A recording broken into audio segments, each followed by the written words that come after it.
Hello, தேவனுக்கு பிரியமானவர்களே, யாத்ராகமம் 13வது அதிகாரம், அதிலே இப்படி ஒரு வார்த்தை இருக்கிறது.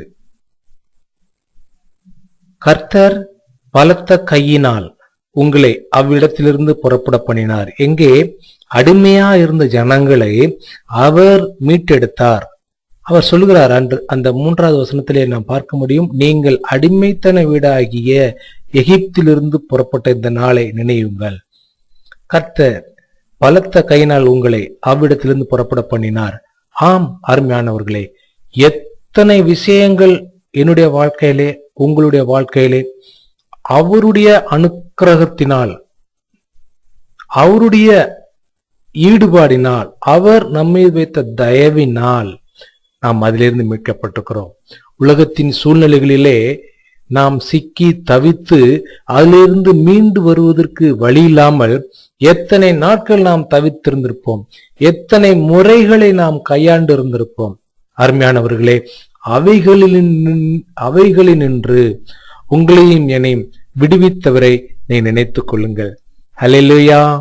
நீங்களும் நானும் ஒவ்வொரு நாளும் அந்த தேவனுடைய இரக்கத்தையும் அவருடைய தயவையும் நினைவு கூர்ந்து என்னை அவர் ஏற்றுக்கொண்டார். தன்னுடைய சொந்த பிள்ளையாக, சகோதரனாக அவர் என்னை பாவிக்கிறார். அவருடைய சொந்த குமாரனாக, அவருடைய சொந்த சகோதரனாக. ஹல்லேலூயா. அப்படி நம்மை நேசிக்கிற ஒருவரை நாம் கண்டுபிடித்தோம் அல்லவா? இன்று நம்முடைய நிலை என்ன? அன்று அவருடைய அரவணைப்புக்கு உள்ளாக, அவருடைய அந்த சிநேகத்துக்கு உள்ளாக, அந்த மகிழ்ச்சிக்கு உள்ளாக இருக்கப்பட்டு இருந்த நீங்களும் நானும் இந்த நாளிலே அது நினைக்கப்படுகிறதா? அது புதுப்பிக்கப்படுகிறதா? அல்லேலூயா. சிந்திக்க வேண்டும் அருமையானவர்களே. எவ்வளவோ வருத்தங்கள், வேதனைகள் அவர் நம்ம அணைத்திருக்கிற பொழுது அவ்விதமான வேதனைகள், வருத்தங்கள் எல்லாம் இல்லாமல் மகிழ்ச்சி பொங்க வாழ்ந்த நீங்களும் நானும் இந்த நாளிலே உலகத்தின் ஏதோ போக்குக்கு நம்மை அர்ப்பணித்து விட்டு நாம் கவலையோடும் நாமவே முயற்சி பண்ணி காரியங்களை மீட்டுக்கொள்ள எல்லா நடவடிக்கைகளையும் எடுத்து வருத்தத்தையும் சஞ்சலத்தையும் சந்தித்தவர்களாக தவிக்கிறோமா?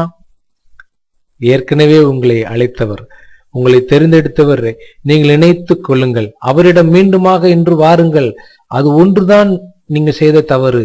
அவரை தொடர்ந்து நேசித்து அவரோடு நீங்கள் ஐக்கியமாக இல்லாததினாலே அவருடைய சந்தோஷத்தையும் நாம் பெற்ற மகிழ்ச்சியையும் இழந்து தவிக்கிறோம். இனி அவ்விதமாய் நாம் ஓடவே வேண்டாம் அருமையானவர்களே. மீண்டுமாக தாறுமாறான வாழ்க்கைக்கு ஓடிவிட்டோமா? திரும்புங்கள், இன்று திரும்புங்கள். தேவன் உங்களுக்கு மீது இரக்கமா இருக்கிறார். அவர் மீண்டுமாக சேர்த்துக் கொள்கிறார். புது வாழ்வை அடையுங்கள். தேங்க்யூ.